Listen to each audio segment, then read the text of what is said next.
Welcome back to Ask Phill. This is episode 6 and today we're going to talk about bird flu.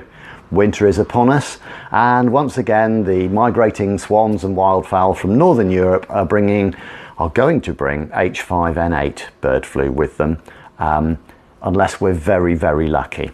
So what we all need to do is to think about the basic measures of keeping our birds safe through the winter. We had practice last year, so let's get it right this year. Your main priority is to prevent contact between your birds and the wild birds outside in the environment. The disease can be spread by physical contact from wild birds to your birds, by their droppings, by personnel walking from outside in the world that you haven't made safe into your poultry runs, and from transference of disease from one set of birds to another. So for example, moving of show birds, or if you've just gone and bought some birds from somewhere, you need to make sure that they've got good biosecurity. Biosecurity is the byword on this. We're looking to make sure that the environment in which your birds are living is biosecure, safe from bird flu. In order to get yourself ready to look after your birds through the winter, you need to get a few things in your armoury of the sort of things that we would all keep for looking after our chickens. Just make sure you haven't run out when you're going to need them most. For example, disinfectant. Virkon S and BioVX are both accredited by DEFRA as being efficacious against bird flu. It's dilutable, so you put it in footbaths and use it to wash your poultry equipment, feeders, drinkers, that sort of thing.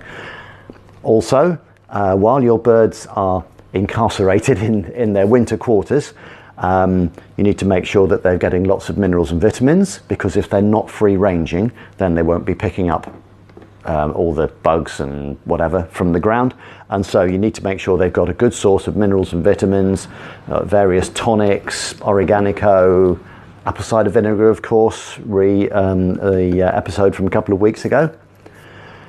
If your birds aren't free ranging, they're likely to be not picking up grit from the environment, so you need to make sure you give them grit.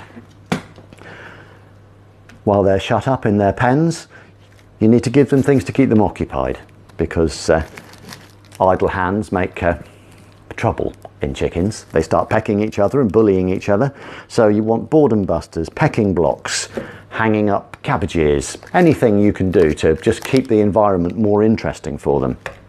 Of course, when you're cleaning, you want to make sure that you use rubber gloves, either disposable ones or heavy duty ones. And it's a good idea to use a face mask if you're spraying. There are small pressure sprayers that we sell or are available everywhere, which are very good for disinfecting small areas within the run and actually disinfecting the run itself and the hen house. While your birds are shut up in their runs, with covers over the top, sometimes there's not as much light as you would normally get. Chickens need sunlight, or daylight anyway, to produce vitamin D3. Therefore, we can give them vitamin D3 and calcium. This is used for producing the eggshells, and chickens, if they can't get enough calcium processed in their body to produce eggshells, will start to deplete the chicken bones within themselves. So you'll get bone deficiencies. So a good idea, Cal Boost, if the eggshells are looking a bit thin, if it's dark, horrible weather, bit of Cal Boost in there, and it'll just help keep their calcium levels up in their body. Now, your birds need to be confined to a wired run to make sure that the wild birds, rodents or whatever, can't get in and mix with them. So what you need is a fairly small gauge wire on there so that wild birds can't get in. Now, this is one of our big protection pens. A normal standard chicken run will do fine, or else something that you construct at home with just a few poles and some wire will do absolutely fine, as long as it contains the birds and stops wild birds and rodents getting in. On the roof, we have to cover it. So there's quite a few things that we can use. You can use clear polythene, you can use polycarbonate sheeting, or we make things called rain shades, which are a heavy duty transparent sheeting to go on the top.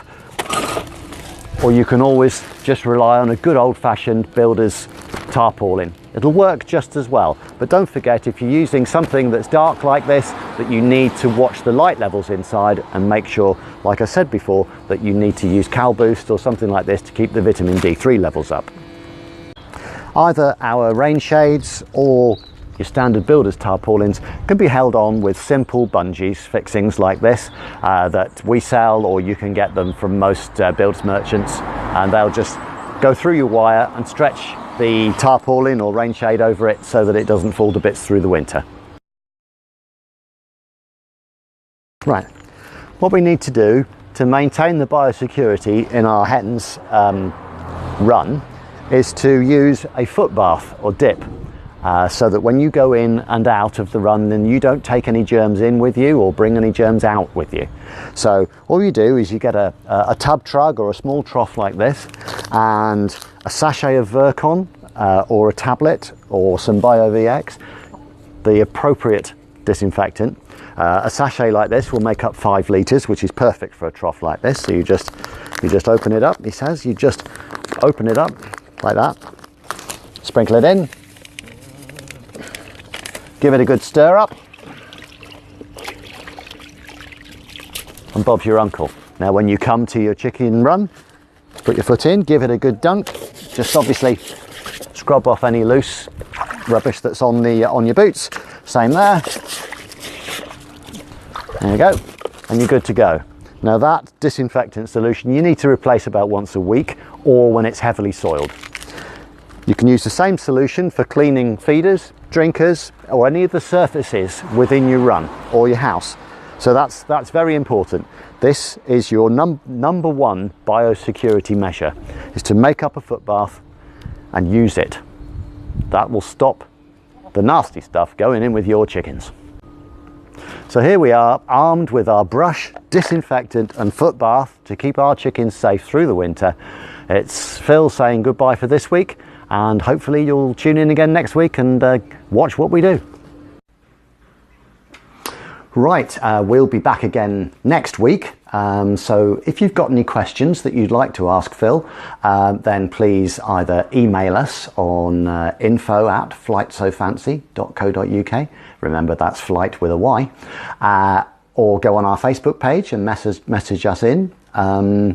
If you're interested in any of the products that we've been showing you today, then you can go on to Flyte So Fancy's website at www.flytesofancy.co.uk. All the products are there, and lots of useful information.